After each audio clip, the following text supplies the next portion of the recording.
నమస్తే, welcome to college TV. రీసెంట్గా జరిగినటువంటి మావోయిస్ట్ అగ్రనేత అయినటువంటి హిడ్మా ఎన్కౌంటర్పై చాలా రకాల అనుమానాలు ఉన్నాయి. సో దీని గురించి చాలా రకాల కథనాలు బయటికి వస్తూ ఉన్నాయి. ఈ తరుణంలో మావోయిస్టు పార్టీ ఒక సంచలనమైనటువంటి లేఖను రిలీజ్ చేయడం జరిగింది. సో దీనికి సంబంధించి కొంచెం డీటెయిల్గా మాట్లాడుకునే ప్రయత్నం అయితే చేద్దాం.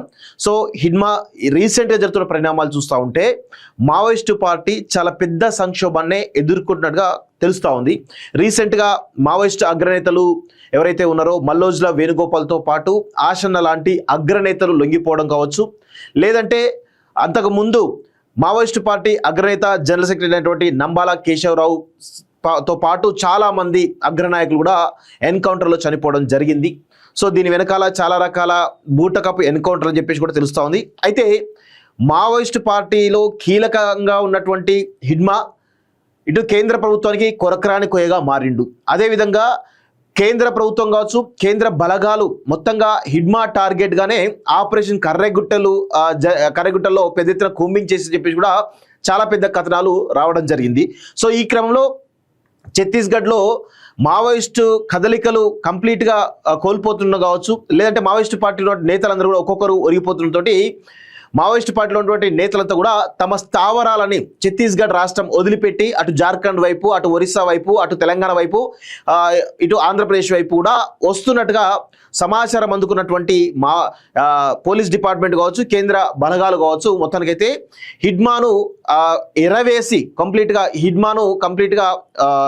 ఏదైతే కొంతమంది కోవట్లు చేసినటువంటి ద్రోహం వల్ల అతను ఏదైతే ఆంధ్రప్రదేశ్ రాష్ట్రానికి ముఖ్యంగా విజయవాడ ప్రాంతానికి ఒక ట్రీట్మెంట్ అంటే వైద్యం కోసం వచ్చినట్టుగా తెలుస్తోంది. దానిలో భాగంగానే ఆయన్ను మట్టుబెట్టి కంప్లీట్గా ఒక కోవర్ట్ ఆపరేషన్ చేయడం ద్వారా తనను బూటుకప్ ఎన్కౌంటర్ చేసి చెప్పేసి మావోయిస్ట్ పార్టీ ఒక సంచలనమైనటువంటి లేఖను రిలీజ్ చేయడం జరిగింది.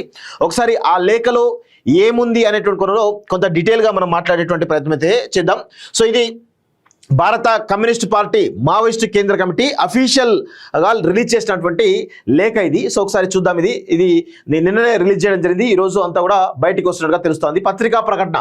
కేంద్ర కమిటీ సభ్యుడు, దండకారణ్య స్పెషల్ జోనల్ కమిటీ కార్యదర్శి కామ్రేడ్ మాడ్వి హిడ్మా మరియు కామ్రేడ్ రాజేతో పాటు కొంతమందిని విజయవాడలో నవంబర్ 15న నిరాయుధంగా ఉన్నవారిని పట్టుకొని క్రూరంగా హత్య చేసి మారేడుమిల్లి ఎన్కౌంటర్ కట్టుకథను అల్లారు. ఏఓబి రాష్ట్ర కమిటీ సభ్యుడు కామ్రేడ్ శంకర్ను మరికొంతమంది పట్టుకొని హత్య చేసి రంపచోడవరం ఏరియాలో ఎన్కౌంటర్ జరిగిందని కట్టుకథను అల్లారు. ఈ క్రూర హత్యకాండకు వ్యతిరేకంగా నవంబర్ 23న దేశవ్యాప్త నిరసన దినంగా పాటించాలని పిలుపునిచ్చినట్లుగా కేంద్ర ఏదైతే మావోయిస్టు పార్టీ, భారత కమ్యూనిస్టు పార్టీ మావోయిస్టు పార్టీ అవుతుందో సో ఆ యొక్క సంచలనమైన లేఖను రిలీజ్ చేయడం జరిగింది. సో 100% హిడ్మా ఎన్కౌంటర్ వెనకాల మనము చాలా విషయాలు చెప్పినాం. ఇది వాళ్ళు అఫీషియల్గా రిలీజ్ చేసినటువంటి లేఖ. సో హిడ్మాతో పాటు కొంతమందిని చంపి అది ఎన్కౌంటర్గా చిత్రీకరించిండు. అయితే హిడ్మా ఛత్తీస్గఢ్ నుంచి ఆంధ్రప్రదేశ్ రాష్ట్రానికి ముఖ్యంగా విజయవాడకు వైద్యం నిమిత్తం రావడం జరిగింది. అనారోగ్యంతో ఉండడం వల్ల వైద్యం కోసం ఇక్కడికి నిరాయుధులుగా రావడం జరిగింది. సో ఆ నిరాయుధులైనటువంటి వాళ్ళని ఎన్కౌంటర్ పేరిట ఈరోజు హత్య చేసి ఈరోజు ఎన్కౌంటర్ అని చెప్పేసి కూడా కొన్ని ఫేక్ తుపాకులను పెట్టేసి కొంత ఎన్కౌంటర్ చేసినట్టుగా చిత్రీకరణ జరిగింది. సో దీనిపైన చాలా రకాలుగా నిరసనలు అయితే తెలుస్తున్నట్టయితే చాలా స్పష్టంగా కనబడతా ఉంది. సో ఇక్కడ ఒకసారి చూద్దాం. ప్రియమైన ప్రజలారా, నేడు దేశంలో ఆర్ఎస్ఎస్ బీజేపీ మనువాదులు పచ్చి ఫాసిస్టు దమనకాండను కొనసాగిస్తున్నారు. నిత్యం హత్యలతో ప్రజలు భయకంపితులు చేసేటువంటి ప్రయత్నం చేస్తున్నారు. ఫాసిస్టు ప్రభుత్వం కార్పొరేట్ల ప్రయోజనాల కోసమే ఈ హత్యలను చేస్తున్నది అంటూ చూస్తున్నాం. సో ఏదైతే మావోయిస్టు పార్టీకి సంబంధించినటువంటి క్యాడర్ని ఎక్కడైతే ఎన్కౌంటర్ చేస్తున్నారో అవన్నీ కూడా కార్పొరేట్ శక్తుల కోసమే ఈ హత్యలు చేస్తున్నట్టుగా ఈరోజు మావోయిస్టు పార్టీ చెప్తా ఉంది. ఎందుకు అంటే ఛత్తీస్గఢ్ అడవులలో విలువైనటువంటి ఖనిజాలు ఉన్నాయి. అవి కొన్ని లక్షల కోట్ల రూపాయలు విలువ చేసేటువంటి ఖనిజ నిల్వలు ఛత్తీస్గఢ్ అడవుల్లో ఉన్నాయి.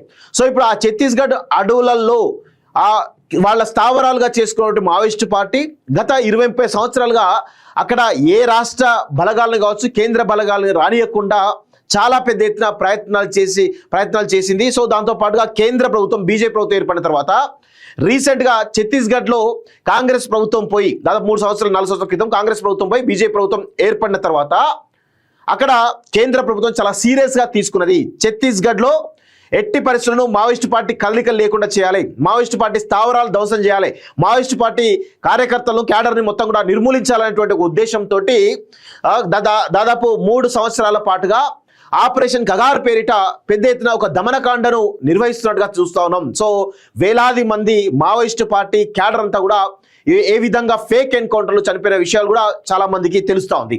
సో ఈ క్రమంలో కేంద్ర ప్రభుత్వానికి కావచ్చు, కేంద్ర బలగాలకు కావచ్చు, కొరకాలానికి కొయ్యగా మారినటువంటి హిడ్మాను చాలాసార్లు పట్టుబట్టి అని చెప్పి చెప్తున్నప్పటికీ కూడా చాలాసార్లు తప్పించుకోవడం జరిగింది. సో హిడ్మా అనే మెయిన్ టార్గెట్గా ఆపరేషన్ కగార్, ఆపరేషన్ కర్రగుట్టలు అనేది జరిగిందనేది మనం రీసెంట్గా చూసినాం. సో దాంతోపాటుగా ఆయన అనారోగ్య రీత్యా వైద్యం కోసము విజయవాడకు వచ్చిన నేపథ్యంలో అక్కడ కొంతమంది ద్రోహులు ఇచ్చినటువంటి కోవర్ట్ సమాచారంతో మరి నిరాయుధమైనటువంటి హిడ్మాను ఈరోజు ఫేక్ ఎన్కౌంటర్ పేరిట, బూటుకప్ ఎన్కౌంటర్ పేరిట చంపినట్టుగా చూస్తా ఉన్నాం. సో ఇక్కడ చూడండి, దండకారణ్య స్పెషల్ జోనల్ కార్యదర్శి కేంద్ర కమిటీ సభ్యుడైనటువంటి కామ్రేడ్ హిడ్మా మరియు అతని సహచరి కామ్రేడ్ రాజే కొద్దిమంది వ్యక్తులతో కలిసి చికిత్స నిమిత్తం విజయవాడకు వెళ్లారు. చికిత్స పొందుతున్నటువంటి క్రమంలో కొందరు చేసినటువంటి ద్రోహం వల్ల స్పష్టమైనటువంటి సమాచారం పోలీసులకు చేరింది. కేంద్ర హోమ్ మినిస్ట్రీ డైరెక్షన్ లో ఆంధ్ర ఎస్ఐబి నవంబర్ 15వ తేదీన వీరిని తమ అదుపులోకి తీసుకొని లొంగ తీసుకోవడానికి ప్రయత్నించి విఫలమై క్రూరంగా హత్య చేశారు.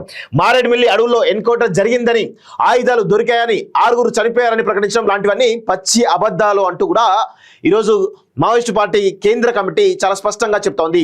తమ అమూల్యమైనటువంటి ప్రాణాలను అర్పించి ఉద్యమ స్ఫూర్తిని, సిద్ధాంత పటిమను చూపించినటువంటి కామ్రేడ్ హిడ్మాకు సిపిఐ మావోయిస్టు పార్టీ శిరస్సు వంచి వినమ్రంగా శ్రద్ధాంజలి అర్పిస్తున్నది. సో హిడ్మాదంతా కూడా బూటకప్ ఎన్కౌంటర్, నిరాయుధుని చేసి చంపారు, అసలు ఆయుధాలు ఉన్నాయని చెప్పేసి కూడా కట్టుకథలు అల్లి మరి 6 చంపని చెప్పేసి కూడా పూర్తి అబద్ధం అని చెప్పేసి కూడా ఈరోజు మావోయిస్టు పార్టీ చెప్తా ఉంది. చివరి వరకు ఉద్యమంలో కొనసాగి శత్రువుకు తలవంచకుండా తమ ప్రాణాలు అర్పించినటువంటి కామ్రేడ్ శంకర్ ఏఓబి రాష్ట్ర కమిటీ సభ్యుడంట. అదేవిధంగా కామ్రేడ్ రాజే ఎవరు హిడ్మా యొక్క సతీమణి రీజనల్ కమిటీ సభ్యురాలు లకు సిపిఐ మావోయిస్టు పార్టీ శిరస్సు వచ్చి వినమ్రంగా శ్రద్ధాంజలి అర్పిస్తున్నది.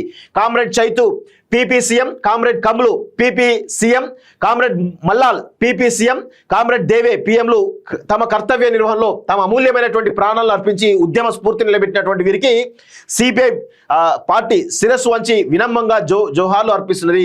వీరు కొనసాగించినటువంటి విప్లవ సాంప్రదాయాలను, ఉద్యమ స్ఫూర్తిని నింపుకొని ఉద్యమాన్ని కొనసాగిస్తామని కేంద్ర కమిటీ శపథం చేస్తుంది అంటూ చూస్తున్నాం. అంటే కేంద్ర కమిటీ 100% ఈ యొక్క ఫేక్ ఎన్కౌంటర్లకు ప్రతీకారం తీర్చుకోవడం కూడా ఖచ్చితంగా శపథం చేస్తున్నట్టుగా తెలుస్తూ ఉంది. సో ఈ లేఖ పైన చాలా పెద్ద ఎత్తున చాలా ఘాటు లేఖ రాసినట్టుగా కనబడతా ఉంది. ఎందుకంటే ఇది కేవలం కామ్రేడ్లు ఎవరైతే చనిపోయారో, హిడ్మా కానీ ఇతరులు ఎవరైతే చనిపోయారో వాళ్లకు నివాళి అర్పిస్తూనే కేంద్ర ప్రభుత్వానికి ఒక ఘాటైనటువంటి లేఖ రాసినట్టుగా చూస్తున్నాం.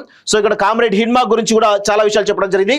కామ్రేడ్ హిడ్మా ఛత్తీస్గఢ్ రాష్ట్రంలోని సుక్మా జిల్లా పూవర్తి గ్రామంలో 1974 ప్రాంతంలో ఒక పేద ఆదివాసీ కుటుంబంలో జన్మించారు. చిన్నతనంలో తమ గ్రామంలో 5వ తరగతి వరకు చదివాడు. తమ ప్రాంతంలో ఉద్యమ ప్రభావం పెరుగుతున్నటువంటి క్రమంలో పార్టీ సంబంధంలోకి వచ్చాడు. 1997 డిసెంబర్లో పూర్తికాలం కార్యకర్తగా భర్తీ అయి 1998 చివరి వరకు బాసగూడ దళంలో పనిచేశాడు. 1999లో గడ్చిరోలిలో పనిచేశాడు. తర్వాత 1 సంవత్సర కాలం దండకారణ్య ఆయుధ తయారీ విభాగంలో పనిచేశాడు. సో 1997లో పూర్తికాలం కార్యకర్తగా చేరిన తర్వాత 1998 చివరి వరకు అంటే దాదాపు 2 సంవత్సరం పాటుగా బాసగూడ దళంలో పనిచేశాడు. 1999లో గడ్చిరోలిలో పనిచేశాడు. తర్వాత 1 సంవత్సరం కాలం పాటు దండకారణ్య ఆయుధ తయారీ విభాగంలో పనిచేసినట్టు ఈరోజు మావోయిస్ట్ పార్టీ అఫీషియల్గా చెప్తున్నటువంటి విషయాలు ఇవి. 2001లో ఏరియా కమిటీ సభ్యుడయి దక్షిణ బస్తర్కు వచ్చాడు. 2002లో ఊసూర్ ఎల్ఓఎస్ కమాండర్ గాను, కొద్ది కాలం కుంట ఎల్ఓసి కమాండర్ గాను పనిచేశాడు. 2005లో డివిజనల్ కమిటీ సభ్యుడయ్యాడు. సో 1997లో చేరి 98లో దళంలో పనిచేశాడు. 99 కాలంలో దండకారణ్య ఆయుధ డిపార్ట్మెంట్లో తయారీ విభాగంలో పనిచేశాడు. తర్వాత 2001లో ఏరియా కమిటీ సభ్యుడిగా, 2002లో కమాండర్గా పనిచేశాడు. తర్వాత కొద్ది కాలం తర్వాత 2005లో డివిజన్ కమిటీ సభ్యుడిగా అయ్యాడని చెప్పేసి అంటారు. తర్వాత కంపెనీ 2లో పిఎల్ కమాండర్గా పనిచేశారు. 2006 నుంచి 2009 వరకు కంపెనీ 3 కమాండర్ గాను కార్యదర్శిగాను పనిచేశాడు. 2009లో బెటాలియన్ ఏర్పడినప్పటి నుంచి కూడా బెటాలియన్ కమాండర్గా పనిచేశాడు.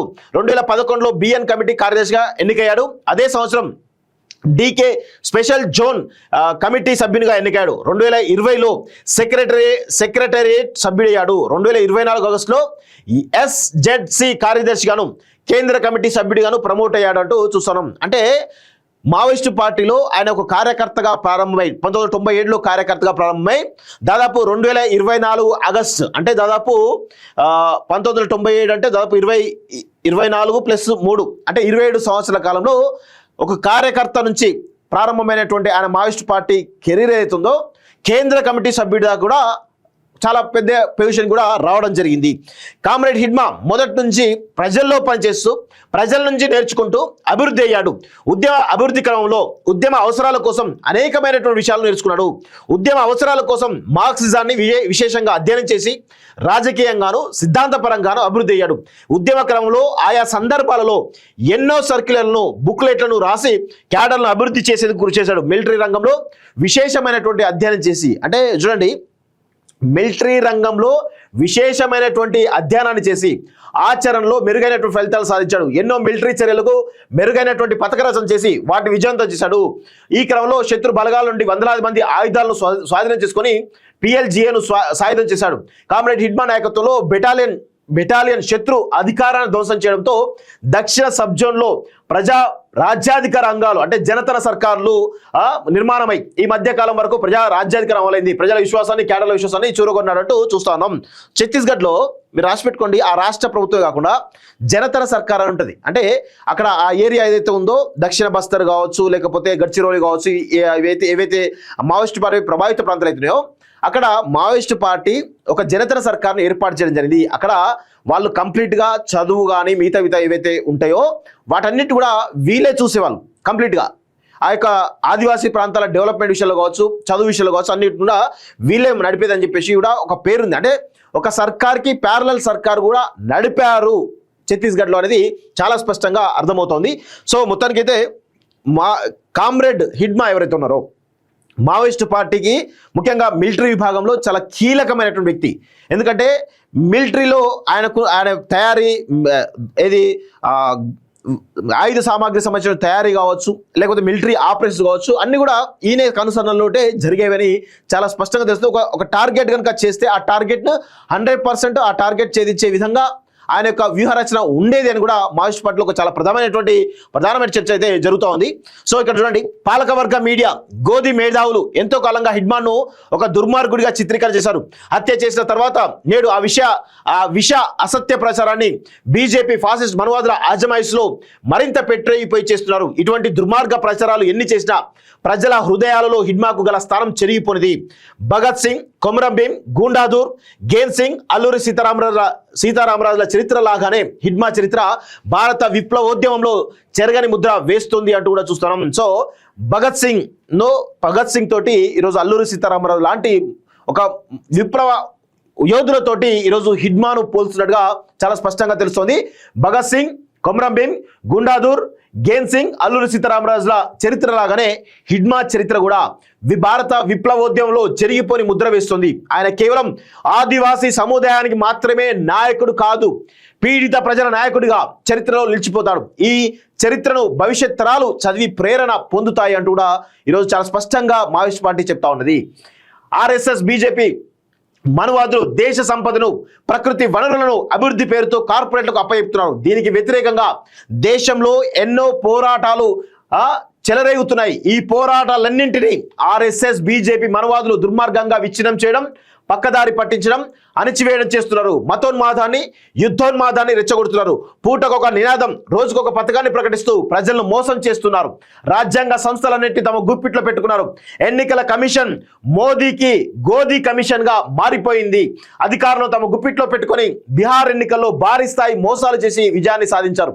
దేశంలో ప్రతిపక్ష పార్టీల్ని మొత్తాన్ని నిర్మూలించి బూర్జువా పార్లమెంటరీ ప్రజాస్వామిక వ్యవస్థను సైతం ధ్వంసం చేసే పథకాన్ని అమలు జరుపుతున్నారు అంటూ కూడా చాలా చాలా సీరియస్ వార్నింగ్ ఇచ్చే లేఖ కనబడతా ఉంది. సిపిఐ మావోయిస్ట్ నాయకుడైనటువంటి కామ్రేడ్ హిడ్మా వంటి సాహసోపేతులైనటువంటి యుద్ధ సేనానుల చరిత్రను చూసి ప్రేరణ పొంది ఫాసిస్టు ఆర్ఎస్ఎస్ బీజేపీ మనవాదులకు వ్యతిరేకంగా సాగే పోరాటంలో పాల్గొంటూ అంతిమంగా ఈ దోపిడీ వ్యవస్థ నిర్మూలకై సాగే పోరాటంలో కొనసాగాలని కార్మికులకు, రైతాంగానికి, యువతకు, విద్యార్థులకు మరియు సామాజిక వర్గాలకు పిలుపునిస్తున్నామంటూ కేంద్ర కమిటీ అభయ్ అధికార ప్రతి పేరిట ఇది ఈ యొక్క లేఖను రిలీజ్ చేసినట్టుగా చాలా స్పష్టంగా అర్థమవుతోంది. సో కామ్రేడ్ హిడ్మా బూటకపు ఎన్కౌంటర్ తర్వాత ఈరోజు మావోయిస్టు పార్టీ ఇంకా చాలా బలహీనపడేటువంటి అవకాశం అయితే చాలా స్పష్టంగా కనబడతా ఉంది. సో ఇక్కడ నేను రీసెంట్ కూడా చెప్పిన మావోయిస్టు పార్టీలో కూడా ఈరోజు కుల కోణం ఉన్నది. ఈరోజు నంబల కేశవరావు నుంచి మొదలుపెట్టుకుంటే హిడ్మా వరకు ఇప్పటికి ఎవరైతే చనిపోయారో వీళ్ళందరూ కూడా బడుగు బలహీన వర్గాలకు సంబంధించిన వాళ్ళే. ఎవరైతే లొంగిపోతున్న వాళ్ళు అదేవిధంగా ఇప్పుడు ఆర్ఎస్ఎస్ బీజేపీ ఆర్ఎస్ఎస్ ఎవరైతే అనుకుంటారో వీళ్ళందరూ కూడా ఈరోజు ఈ యొక్క అగ్రవర్ణాలకు సంబంధించినటువంటి వ్యక్తులకేమో రెడ్ కార్పెట్ పరుస్తూ వాళ్ళకు వైట్ ప్లస్ కేటగిరీ కూడా ఇవ్వడానికి రెడీ అయిపోతున్నారు. ఇంకొక వైపు హిడ్మా లాంటి వాళ్ళనేమో కంప్లీట్గా మట్టు పెడుతున్నటువంటి సంఘటన మనం చూస్తూ ఉన్నాం. అంటే అగ్రవర్ణాలకు ఒక రకమైన న్యాయం జరుగుతూ ఉంది. ఈరోజు బడుగు బలహీన వర్గాలకు సంబంధించిన వాళ్ళకేమో ఒక రకమైన న్యాయం జరుగుతున్నట్టుగా చాలా స్పష్టంగా అర్థమవుతా ఉంది. సో ఇక్కడ ప్రజలందరూ కూడా గమనించాల్సిన విషయం ఏంటంటే మావోయిస్టు పార్టీ పీడిత తాడిత ప్రజల కోసం పనిచేస్తూ ఉంటుంది అనేది చాలా అందరికి కూడా తెలుసు. కానీ ఈరోజు మావోయిస్టు పార్టీలో కూడా కులకోణం నడుస్తూ ఉంది. అక్కడ కూడా అగ్రవర్ణాలు, బడుగు బలహీన వర్గాలు అంటూ కంప్లీట్గా నిట్టనిలో చిరిగిపోయి ఒక వర్గమేమో కంప్లీట్గా కేంద్ర ప్రభుత్వానికి లొంగుతూ ఉంటే ఇంకొక వర్గమేమో కంప్లీట్గా ఇంకా ప్రజల పక్షానే మా చివరి శ్వాస వరకు పోరాడుతామని చెప్పేసి కూడా చెప్తా ఉన్న విషయం చూస్తాం. దానిలో భాగంగానే ఈరోజు హిడ్మా తన యొక్క అనారోగ్య కారణాల రీత్యా వైద్యం కోసం విజయవాడకు వస్తే కొంత కోవర్ట్ ఆపరేషన్ ద్వారా తెలుసుకున్నటువంటి పక్కా సమాచారం తెలుసుకున్నటువంటి విజయవాడ పోలీసులు, ఆంధ్రప్రదేశ్ పోలీసులు ఈరోజు హిడ్మాను హతమార్చినట్టుగా కనబడతా ఉంది. నిరాయుధులైనటువంటి హిడ్మాను హతమార్చి ఈరోజు అదొక ఎన్కౌంటర్గా చిత్రీకరణ చేసే ప్రయత్నం అయితే చాలా బలంగా జరిగింది అనేది మావోయిస్టు పార్టీ చాలా స్పష్టంగా చెప్తా ఉంది. సో ఇంకా చాలామంది అగ్రనేతలు కూడా పోలీసుల డిపార్ట్మెంట్లో పోలీసుల అదుపులో ఉన్నట్టుగా కూడా కొన్ని ఫేక్ వార్తలు వస్తున్నాయి. అది ఎంతవరకు నిజమో ఎంతవరకు అబద్ధమో ఇంతవరకు తెలియదు. దానిపైన మావోయిస్టు పార్టీ కూడా ఒక లేఖ రిలీజ్ చేస్తే చాలా విషయాలు కూడా తెలిసేటువంటి అవకాశం అయితే ఉంది. సో ఇది హిడ్మా బూటకపు ఎన్కౌంటర్ వెనకాల అసలు విషయాలను కేంద్ర సిపిఐ మావోయిస్టు పార్టీలో చాలా స్పష్టమైనటువంటి అంశాలతోటి రేఖ రిలీజ్ చేయడమే కాకుండా కేంద్ర ప్రభుత్వానికి ఒక ఘాటైనటువంటి విమర్శలు చేసినట్టుగా చాలా స్పష్టంగా ఈ లేఖలో కనబడతా ఉంది. ఇది మావోయిస్టు పార్టీ విడుదల చేసినటువంటి లేఖ. చూస్తున్నానండి Kaloji TV. Thank you very much.